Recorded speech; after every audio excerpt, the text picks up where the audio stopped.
ప్రైజ్లాడండి. అందరూ బాగున్నారా? నేను కూడా బాగున్నానండి. ఈరోజు దేవుని వాక్యం ధ్యానించుకుందామండి. కీర్తన 133 అలాగే 133 అధ్యాయం. సహోదరులు ఐక్యత కలిగి నివసించుట ఎంత మేలు, ఎంత మనోహరము. అది తల మీద పోయబడి అహరోను గడ్డ మీదగా కారి అతని అంగిల అంచుల వరకు దిగజారిన పరిమళ తైలమలే ఉండును. సియోను కొండ మీదకి దిగి వచ్చు హెబ్రోను మంచు వలె ఉండును. ఆశీర్వాదము శాశ్వత జీవమును అచ్చట నుండవలెనని యెహోవా సెలవిచ్చుచున్నాడు. ఏంటంటండి, సహోదరులు ఐక్యత కలిగి నివసించే ఎంత మేలు, ఎంత మనోహరం అంటున్నాడండి దేవుడు. ఈ రోజున మరి మనం ఎలా కలిగి ఉన్నామో ఏంటో ఇవి నాకు కూడా తెలుసండి. ఏదో సంఘంలో కానీ, ఒక కుటుంబ పరంగా కానీ, సమాజంలో కానీ ఏ విషయంలో ఐక్యత ఎంతవరకు ఉన్నదో మీకు తెలుసు. కానీ దేవుడు రాకడ బహు సమీపంగా ఉంది. ఐక్యత కలిగి ప్రేమ కలిగి దేవుడు లేఖనం సెలవిస్తుందండి. ఐక్యత కలిగి ప్రేమ కలిగి ఉంటుమంటున్నాడండి. క్రైస్తవులుగా పిలువబడుతున్నాం మనం. ఈరోజు ఎలాగున్నామండి? క్రైస్తవులే ముఖ్యంగా ఐక్యతగా ఉండలేదండి.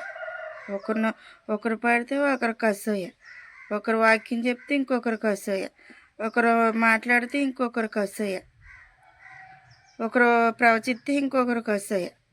ఇలాగా అసూయపూర్వకంగానే ఈ లోకంలో ఈ జనం ఉండిపోతున్నారండి. అలా కాదండి. క్రైస్తవులుగా మనం పిలువబడుతున్నాం కాబట్టి మనం ఐక్యత కలిగి ఉండాలండి. దేవుని ప్రేమ 90% అయినా చూపించాలండి. ఈరోజు నువ్వు నేను ఎలాగున్నాము ఒకసారి జ్ఞాపకం చేసుకున్నట్లయితే సంఘంలో కానివ్వండి, మన కుటుంబంలో కానివ్వండి, మన ఇరుగు పొరుగు వారితో కానివ్వండి, సాధ్యమైనంత వరకు మనం ఐక్యత కలిగి ప్రేమ కలిగి అనురాగం కలిగి ఉండటానికి క్రీస్తు ఎలా ఉన్నాడండి? మనం అంటే ప్రేమ కాబట్టి, మనం అంటే ఐక్యత కాబట్టి ఆయన మన కొరకు నీ నా పాపముల కొరకు ఆయన ఐక్యత ఉండబట్టే, ప్రేమ ఉండబట్టే నీ నా పాపముల కొరకు ఆ కలువరిగిరిలో ఆయన మరణించాడండి. మనం కూడా జ్ఞాపకం చేసుకున్నట్లయితే సహోదరు ప్రేమ కలిగి ఒకరికొకరు సహాయం చేసుకుంటూ, ఒకరికొకరు ప్రేమించుకుంటూ, ద్వేషించుకుంటే దేవుడికి మనం ఇష్టం ఉండమండి. ఈ భూలోకంలో ఉంటాం కానీ ఎన్ని అంగులు ఆగ్బాటాలు కలిగినా అవి కొంతవరకే ఉంటాయండి. నేను ఎలా ఉన్నా దేవుడు నన్ను ఆశీర్వదించేస్తున్నాడు, లేక నాకు డబ్బులు ఇచ్చేస్తున్నాడు, అనేక అంగు ఆటపాటాలు ఇచ్చేస్తున్నాడని నువ్వు నేను అనుకోవచ్చు. కానీ అలా కాదండి. ఎప్పుడైతే నువ్వు నేను కూడా దేవుని పోలి నడుతామో ప్రతిదీ కూడా మనకి ఎలా వస్తుందంటండి, సమస్తము కూడి ఆశీర్వాదంగా వస్తుందంటండి. కొన్ని ఆశీర్వాదాలు ఎలా ఉంటాయి అంటే మబ్బులాగా వచ్చి మబ్బు ఎలాగైతే వచ్చి ఎలిసిపోద్దో అలా ఉంటాయండి. ఆ ఆశీర్వాదాలు శాశ్వతమైన ఆశీర్వాదాలు కాదండి. ఎందుకంటే మన సరిగా లేనప్పుడు మనల్ని ఎలా ఆశీర్వదిస్తాడండి దేవుడు? మన కడుపులో కుళ్ళి కక్షలు అసూయలు వగైరా వగైరా చాలా మనం ఈ రోజుని పాము కంటే విషపూరితంగా ఉన్నామండి. ఈ లోకంలో మనిషి నిలువెల్లా విషమేనంటండి. ఇవన్నీ పెట్టుకుని ఈ లోక సంబంధమైన విషయాలు, ఆలోచనలు, తలంపులు పెట్టుకుని దేవుడు మనల్ని ఆశీర్వదించాలంటే ఎలా ఆశీర్వదించాడండి? ఆశీర్వదించడండి. కొంతమంది బిడ్డల్ని పరీక్షిస్తాడండి. నీ పరీక్షలో నువ్వు త్రొట్టెళ్ళపోవద్దు, నువ్వు దిగజారిపోవద్దు. దేవుని వైపు చూడు.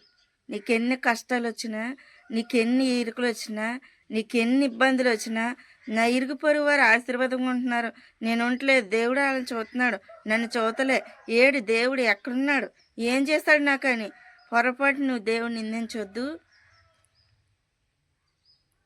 నువ్వు నేను అందరం ఒక ఈ లోక సృష్టిలో ప్రతి ఒక్కరూ కూడా ఆయనకి ఇష్టమేనండి.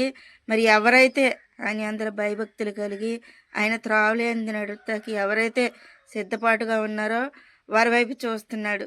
నువ్వు నేను ఈరోజు ఎలా ఉన్నామో ఒకసారి పరిశీలించుకున్నట్లయితే నీ ఇరుగు పొరుగు వారితో కావచ్చు, నీ బంధుమిత్రులతో కావచ్చు, నీ స్నేహితులతో కావచ్చు, నీ శ్రేయప్రాసులతో కావచ్చు, లేక సంఘంలో కావచ్చు, నువ్వు నేను కూడా ఐక్యత కలిగి ఉండాలండి. ఒకవేళ మేబీ ఎవరికన్నా ఏదన్నా అవసరం వచ్చినా ఒకవేళ ఆళ్ళకి పాపం ఆ అవసరాన్ని బట్టి వాళ్ళకి ఏదన్నా ధన సహాయం లేకపోయినా నువ్వు నేను 10 ఒక 100 అలా పోగు చేసి వారి సహాయం మనం తీర్చాలండి. ముఖ్యంగా క్రైస్తవులుగా మనం పిలువబడుతున్నాం కాబట్టి. ఎక్కడుందండి ప్రేమ? నాకైతే కనపడట్లేదండి ఎక్కడుందండి ప్రేమ? ఎక్కడుంది ప్రేమ? డబ్బుంటే ఒకలాగా మాట్లాడుతున్నారు. డబ్బు లేకపోతే ఒక మాట్లాడుతున్నారు. ఎవరైనా ఊసరవెల్లిలాగా రంగులు మార్చేవారుగా ఈ లోకంలో జనాలు తయారైపోయారండి. అలాంటి వారిని మనం కనిపెట్టుకుని నడుచుకోవాలండి. మన శత్రువును కూడా సైతం మనం ప్రేమించాలండి. ఒకవేళ మన మీద కుళ్ళు గానీ, కక్ష గానీ, ద్వేషం కానీ, అసూయ కానీ ఉన్నట్లయితే ఒకవేళ మనతో నటిస్తూ నటిస్తూ మనతో ఆడ ఉన్నట్లయితే దేవుడే చూసుకుంటాడండి. కానీ నువ్వేం చేయాలంటే, నేనేం చేయాలంటే యథార్థంగా వారిని మనం ప్రేమించాలండి. ఆళ్ళు ఎన్ని కష్టాలు మనకి ఎన్ని నిజంగా మన గుండె పగిలే గాయాలే చేసిన వారిని క్షమించేవారుగానే ఉండాలండి. నా జీవితంలో అటువంటివి ఎన్నో జరిగినాయండి. కానీ నేను భయపడినండి. నేను కూడా ఎన్నోసార్లు కన్నీరు కార్చిన రోజులున్నాయండి. ఏడ్చిన రోజులున్నాయండి. మదన పడిపోయి మానసికంగా నిద్రలేక ఏడ్చిన రోజులున్నాయండి. కాదండి. నా దేవుడు అప్పుడు మనం దేవుని సహాయము అంటే దేవుని ఆత్మీయతని, దేవుని ప్రేమని ఒకవేళ తక్కువ కలిగి ఉన్నామేమో. ఒకవేళ అంతగా సోలిపోయామేమో. ఇప్పుడు ఎవరికి ప్రతి ఒక్కరికి చిన్న పిల్లల కాడిని అందరికీ యేసుక్రీస్తు యెహోవా దేవుడంటే ప్రతి ఒక్కరికి తెలుసండి. ఆయన నమ్మిన బిడ్డలంటండి తలగా ఉంచుతాడంటండి, తోకగా ఉంచడంటండి. మనం నమ్ముకున్న దేవుడు అంత గొప్ప దేవుడండి. ఆయన ప్రేమ అంటండి వర్ణించలేము, వివరించలేము. మనం అసలు ఆ ప్రేమని మనం అసలు చూడడానికి, ఆ ప్రేమని ఏమైనా చేయడానికి మనం అర్హులం కాదండి. అంత ప్రేమ అండి అయింది. అసలు వర్ణించడానికి ఏమీ లేదండి. ఏ ఓడు లేదు. అంత గొప్ప దేవుడండి నువ్వు నేను కలిగి ఉన్నాను. ఈరోజు మనం ఏ స్థితిలో ఉన్నాం? అసూయ, ద్వేష, కక్షలు ఎవరైనా ఆత్మీయంగా నడుస్తుంటే, ఎవరైనా ఆత్మీయంగా ఎదరకెళ్తుంటే అణిచివేసేవారుగా ఉన్నావా నువ్వు? నువ్వు సహోదరుడువా? నువ్వేంటి ఈరోజు నువ్వు ఎలా ఉన్నావు? నువ్వు సహోదరుడువా? ఒక తల్లివా నువ్వు? ఒక తండ్రివా? నువ్వే స్థితిలో ఉన్నావు ఈరోజు? నువ్వు నేను జ్ఞాపకం చేసుకోవాలి. ఏదో నలుగురితో పాటు కూర్చుంటున్నాను, నలుగురితో పాటు వస్తున్నాను, నలుగురితో పాటు వెళుతున్నాను, ఏదో గుళ్ళోకి వెళ్ళిపోయి వచ్చేస్తున్నాను, అది అది కోరుకుంటలేదండి దేవుడు. పని భక్తి కోరుకుంటలేదండి. హృదయాంతరంగాను కోరుకుంటున్నాడండి. నీ హృదయం శుద్ధిగా కోరుకుంటున్నాడండి. హృదయపూర్వకంగా దేవుని వాక్యం ఎత్తాలండి. నీతిగా యథార్థంగా ఎత్తాలండి. మనం ఇచ్చే దాంట్లో ఏమాత్రం అసహ్యం ఉండకూడదండి. కుయ్యక్తి ఉండకూడదండి. లేఖనం సెలవిస్తుందండి. 1 కొరింథీలోను 2 కొరింథీలోనే ఉంటుందండి. కుయ్యక్తితో కూడా వాక్యం చెప్తారంటండి. లేఖనం ఉందండి. ప్రత్యేకంగా లేఖనంలో రాశాడండి. కుయ్యక్తితో కూడా వాక్యం చెప్తారంటండి. ఆ కుయ్యక్తితో వాక్యం చెప్పినప్పుడు మరి అక్కడ ఐక్యత ఎలా ఉందండి? లేదండి. లేదు కాబట్టి ఐక్యత గురించి నేను మాట్లాడాలని ఆశపడ్డాను. నేను ప్రార్థన చేసుకున్నప్పుడు దేవుడు నాకు ఈ వాక్యం చెప్పమని ప్రేరేపించాడండి. ఏదో నాకు తెలిసిన మాటలో నేనే పాస్టర్ని గారు, బిషప్ని కాదు. యూట్యూబ్ రన్ చేయాలంటే నేను అనేక మందికి దేవుని వాక్యం పంచిపెట్టాలని ఆశ అండి, నా కోరిక అండి. అలాగే దేవుడు ఇంకా ఇంతకుముందు వాక్యం చెప్పడానికి, అలాగే పాటలు పాడడానికి, ప్రార్థన చేయడానికి అనేక రకాలుగా సమయం ఇచ్చాడండి. నిజంగా ఆయనే కానీ నాకు ఈ ధన్యత ఇవ్వకపోతే నేను ఈ ప్రార్థనలు చేయలేను. ఈ వీడియోలు ఈ 2 మాటలు కూడా నేను చెప్పలేనండి. నిజంగా దేవాది దేవుడికి వందనాలు, స్తుతులు, స్తోత్రాలు చెల్లించుకున్నాను. ఏవో నాకు వచ్చిన మాటలు మీతోనూ దేవుడితో పంచుకుంటున్నానండి. నా దినచర్య అలా గడవాలనండి. ఎవరింటికి నేను పదే పదే చెప్తున్నానండి. ఇరుగు పొరుగు వారితో కానీ ఎవరిని మీరు నమ్మొద్దు. ఎవరితో అయినా మనుషులు అన్నాక అవసరం ఉంటుంది. కానీ వృధాగా ఎవరింటికి వెళ్ళకండి, ఎవరితో మాట్లాడకండి, ఎవరినే నమ్మొద్దండి. దేవుడిని ఒక్కళ్ళనే నమ్మండి మీరు. అసలు ఎవరినే నమ్మొద్దండి మీరు. అస్సలు సమస్య లేదండి. అసలు ఎవరినే నమ్మొద్దు మీరు. ఒక్క దేవుడు మాత్రమే నమ్మండి. నీ బాధ ఉన్నా, నీ వ్యాధి ఉన్నా, నీ కష్టం ఉన్నా, నీ కొరువు ఉన్నా నీ బిడ్డలను బట్టి, నీ భర్తను బట్టి ఇంట్లో ఆయా సమస్యలు ఏమన్నా నీకు ఇరుకులు ఉండొచ్చు, ఇబ్బందులు ఉండొచ్చు. కేవలం నీ రహస్య గదిలోకి వెళ్ళి రహస్యంగా దేవుడికి చెప్పుకో. ఖచ్చితంగా ఒకరోజు తీరపు, రెండో రోజు తీరపు, ఒక నెల తీరపవచ్చు, 2 నెలలు తీరపవచ్చు, సంవత్సరాలు తీరపవచ్చు. కానీ ఇవన్నిటికి నా దేవుడు ఖచ్చితంగా నిన్ను నన్ను ఆశీర్వది. ఎందుకంటే నువ్వు నీతిగా, యథార్థంగా, న్యాయంగా ఈ లోకంలో జీవించు. ఖచ్చితంగా నా దేవుడు గొప్ప మిరాకిల్ నీ జీవితంలో, నా జీవితంలో చేస్తాడండి. ఎవరు ఏమన్నా మీరు పట్టించుకోవద్దండి. కేవలం దేవుని వైపు చూడండి. మన దేవుడు గొప్ప దేవుడు అండి. ఆయన ఆశ్చర్యకరుడండి. ఆయన ఆలోచనకర్త అండి. నువ్వు నమ్మిన దేవుడు గొప్ప దేవుడు. ఆయన జీవం కలిగిన దేవుడు. ఆయన రాయి కాదు, రప్ప కాదు, ప్రతిమ కాదు, రూపం కాదు, జీవం కలిగిన దేవుడు. మృత్యాన్నే జయించిన దేవుడు అండి. చనిపోయి ఎవరైనా తిరిగి లేగుతారండి? ఎవరూ లేగలేదండి. కేవలం మన దేవుడు అక్కడే, ప్రభువైన యేసుక్రీస్తు వారు ఆయన ఒక్కడే లేచాడండి. అంత దేవుడు, అంత జీవం కలిగిన దేవుడు నువ్వు నేను కలిగి ఉన్నప్పుడు నువ్వు భయపడకు. ఏ వ్యాధి వచ్చినా, ఏ కష్టం వచ్చినా, ఫైనాన్షియల్గా ప్రాబ్లం వచ్చినా, ఒకవేళ మన జీవితం అనే ఈ కుటుంబంలో మన దినచర్య నడుస్తున్న ఎన్నో శ్రమలండి, ఎన్నో ఆరోగ్యపరంగా కావచ్చు, రకరకాలుగా శ్రమలు మనకు ఉంటాయండి. మనం ఎన్నో అది చేసేయాలని మనం అనుకుంటాం, కానీ అది జరగదండి. అయినప్పటికీ దేవుడిని విడిచిపెట్టొద్దు. మరి యోబు గారిని మనం చూసినట్లయితే ఆయన ఎన్ని కోల్పోయాడండి? సమస్తము కోల్పోయాడండి. భార్య కూడా ఆయన్ని విసర్జించిందండి.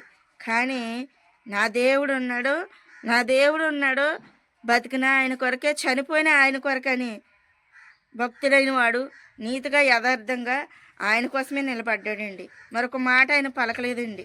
ఆయనకి ఎటువంటి సాక్ష్యం ఇచ్చాడండి దేవుడు? యోబు వంటి నీతిమంతుడు ఇంకెక్కడా లేడంటని అని దేవుడు లేఖనం సెలవిస్తుందండి. యోబు కన్నా నా జీవితంలో ఎక్కువ శ్రమలు మనకు రాలేదండి. అలాగే ఆయన ఎలాగైతే ఎన్ని దాడులు సాతాను అనేక రకాలుగా రూపలపించి ఆయన అనేక రకాలుగా దేవుళ్ళ నుండి తొలగించాలని ఎన్నో బాధలు పెట్టిందండి.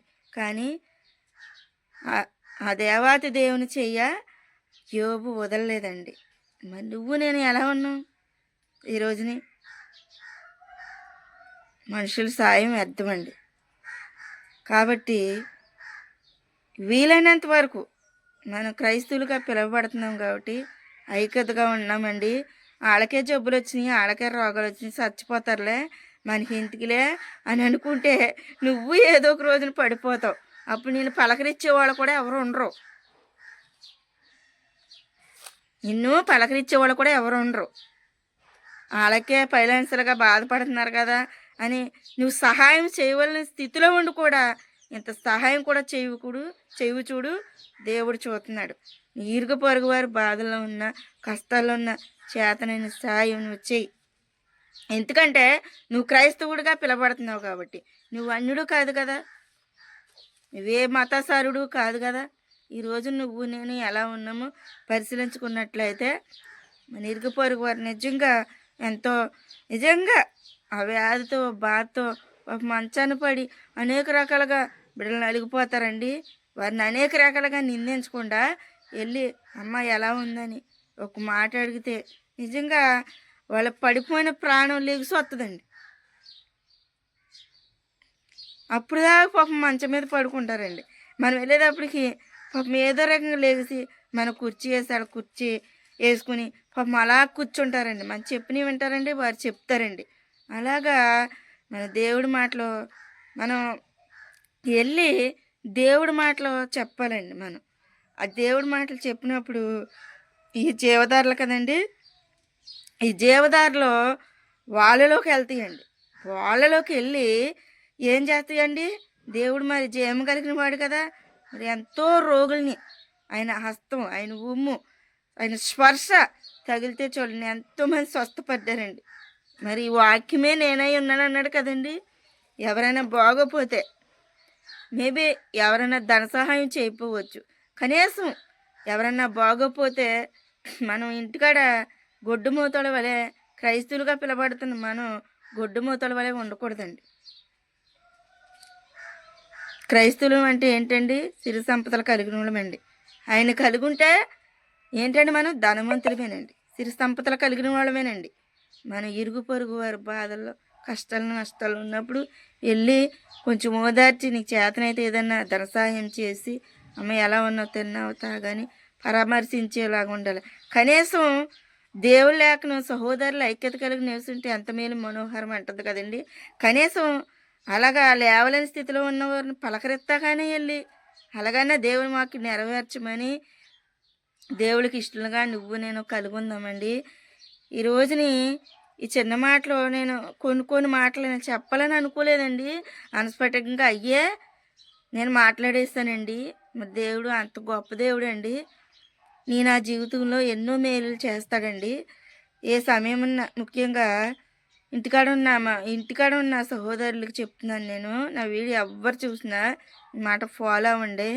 ఏ కొద్ది సమయం దొరికినా చక్కగా బిడ్డలతో మాట్లాడుకుంటూ, భర్తతో మాట్లాడుకుంటూ మనం ప్రేయర్ చేసుకోవాలి. మన కుటుంబం ప్రార్థన పెట్టుకోవాలి. మనం ప్రార్థన చేసుకోవాలి. ప్రార్థనలో ఉండాలి. ఈ చేతి ఈ సమస్య వైపు చూడకూడదు. నువ్వు ఇంతగా సమస్య వైపు చూడుతున్నావు. మనం ప్రార్థించి 1, 2 సార్లు 10 సార్లు ప్రార్థన చేయని మనం కూడా ఇంట్లో కూడా ఒక్కొక్కరు ఒక్కొక్క భార్య అయిన నేను కూడా, భర్తనైనా నా భర్త కూడా, బిడ్డలైన నా బిడ్డలు కూడా ఒక్కొక్కరికి ఒక్కొక్కరు మనస్తత్వం కలిగి ఉంటుందండి. కానీ ఇంట్లో ఒకవేళ భర్త ఆత్మీయంగా ఎదగొచ్చు, లేక భార్య ఆత్మీయంగా ఎదగొచ్చు. ఈ కుటుంబాన్ని నడిపించి సరిచేయవలసిన బాధ్యత మనకు ఉందండి. అలాగే సమయం దొరికినప్పుడల్లా బైబిల్ చదువుకుంటూ ఇలాగా ఒకవేళ మీకు ధైర్యం ఉంటే చెప్పగలిగితే, నేనే కదండి అనేక మంది మీరు ముందుకు రండి. ఈ వా ఈ ఈ మొబైల్ ద్వారా అనేక మందికి దేవుని వాక్యం పంచిపెట్టండి. మీకు చేతనైన మాటలు, మీకు వచ్చిన మాటలు మీరు ప్రారంభించే ముందు ప్రార్థన చేసుకోండి. ఖచ్చితంగా దేవుడు మాట్లాడతాడండి. నువ్వేం మాట్లాడవు, నువ్వు ప్రార్థన చేసినప్పుడు దేవుడే మాట్లాడతాడండి. అలాగా ఖచ్చితంగా మీరు ఖాళీ సమయాల్లో ప్రార్థన చేసుకోండి. మీ బిడ్డల్ని, మీ భర్తని, మీ ఇరుగు పొరుగు వారిని అనేక మంది పురుకలపండి. తెలియని వారికి అనేక మందికి సువార్త ప్రకటించండి. అలాగే ఈ ఉదయకాల సమయంలో దేవుడు, ఆ దేవాది దేవుడు ఈ కొద్ది సమయం నాకు ఇచ్చినందుకు నిజంగా ఆయనకు వేలాది వందనాలు, స్తుతులు, స్తోత్రాలు చెల్లించుకుంటున్నానండి. నేనేమిచ్చి ఆయన రుణము నేను తీర్చలేనండి. నాకు కూడా ప్రస్తుతం నేను కూడా బలహీనురాలుగా ఉన్నానండి. కొంచెం ఆరోగ్యపరంగా నాకు సిద్ధపడద్దు అన్నారండి. మీ అందరూ నా కొరకు కూడా ప్రార్థన చేయండి. నేను కొంచెం బలహీనురాలుగా ఉన్నానండి. మీ అందరూ కూడా ప్రాముఖ్యంగా నా కొరకు కూడా ప్రార్థన చేయండి. మరలా నేను దేవుడు క్షేమంగా తీసుకెళ్ళి క్షేమంగా వచ్చి మరలా నేను ఇలాగ దేవుడి మాటలు చెప్పడానికి ఆయన కృపను అనుగ్రహించగలాగా నా ప్రయాణ విషయంలో, నా ఆపరేషన్ విషయంలో మీ అందరూ ప్రార్థన చేయండి. ఎన్నో ఈ లోకముచ్చట్లో వ్యర్థమైన మాటలు కాదండి. మీ అందరూ నా కొరకు ప్రార్థన చేయండి. నేను రోజుకి ఒకరి కోసం ప్రార్థన చేస్తున్నానండి. పనిలోకి వెళ్ళే వారి కోసం, ఉద్యోగస్తుల కోసం, అనేక మంది కలిగిన వారి కోసం నేను ప్రార్థన చేస్తున్నానండి.